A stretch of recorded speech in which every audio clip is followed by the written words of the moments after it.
So then, as far as what we're wanting, we want some knowledge questions. There's quite a few, I'm here to tell you. When you've completed them, anything, you'll always get a tick on the right-hand side over here. So let's take a look at what sort of questions you're going to be asking. She's had a look at it so far. So sometimes you need to do things like this, look at signs and say what they mean. It might also be a question that shows you a photo and asks you to analyse it and say what's wrong.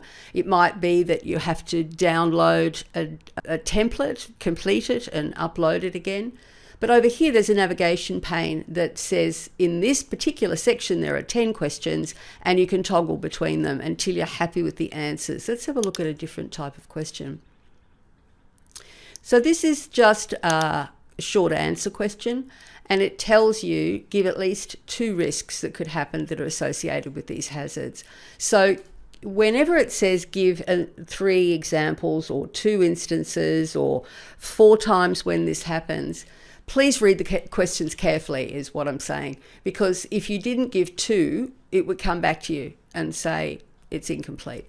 Make sure you answer the question exactly as the way it's asked, and that will reduce the stress an awful lot. So once you've finished the 10 and you're happy with the answers that you've given and you feel that they're complete enough, you can hit finish attempt. And here it says the answer has been saved for this one and the rest are not yet answered. So when you've got answers saved for all 10 and you're happy with them, you can then submit all and finish, and then that goes through to an assessor. This will come back because it isn't finished. See, yeah, it says you haven't answered these ones. They're in red. So that's great. And it does try to help you that way. You just type the answers in. When you're happy with them, they're all complete. You send them through to the assessor for marking, and then you go on to the next section. They'll probably wait until you've sent them a few before they start to mark. Here there's a few. As you can see, this is going to take you a bit of time to do. So what we recommend, because we've found it works best for people, is to try to organise your time. So when you first look at this dashboard, you get into seeing, so it might be certificate 2 you're doing, certificate 3, certificate 4, even diploma or KBLR that you're doing by RPL, or the diploma of project management also works this way. That you could plan your time. Okay, how long is it going to take me to do this? When can I allocate time? So that you've got a time on a evening of a Monday or Wednesday or whatever, so that you know when you've got to work on this. And the more organised you are, the easier it is. Okay, so then after you've done all of the questions and answered them all, there are some practical assignments for you to look at as well.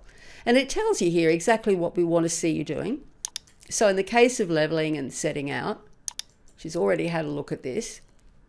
It tells you select and use a third device or technique for levelling. And what we want here is, we'll have shown you an example in that video that we looked at a minute ago. You can either take lots of photos, still photos of yourself, and we need a lot because we need to see you doing the whole task. Maybe easier to put it on time lapse and get yourself a GoPro. You'll certainly need a tripod of some kind, I would think. And by the way, if you are going to take photos or time lapse or videos, you can do a mixture of all 3. You are allowed to get help from a mate in doing that. So you can expect to do a fair bit of reading and typing, I guess. It's a fair bit of work doing an RPL. It's still probably quicker and easier than enrolling in as a student. But there's still expect to do a fair bit of work because we need to see a lot of evidence for each of these activities. So you can either, as I say, take a lot of photos, a time lapse, or video, or a combination of all 3. If you want to just drag the files in here, you can from your computer, or just use a file picker, whichever you prefer. And again, the same story. It tells you on the right how many items there are in this section. It then tells you whether you've completed them or not. In this case, we haven't. And then finish the attempt up here or finish the attempt down here, and it sends it through to the assessor. Answer saved is what you want. And then you can either return, as we will have to do, or submit all and finish, and then it goes through for marking. We communicate with you by emails from our customer service team, and they'll tell you if everything has been marked, or if there's something that needs to come back. It will tell you exactly what it is, and you can find that. And I'll give you that in another video, exactly how that works if you have to resubmit something. Up here, this is a good navigation tool. It's not just a Moodle thing, it's an IT thing generally, and they're called breadcrumbs, and it enables you to navigate between different parts of the site more easily rather than using the arrows up here. So we can either go back to this part, or to this part, or to this part, and then forward and back in one stage or two stages at a time, whichever we need to do. So those breadcrumbs are useful. Okay, so what happens next?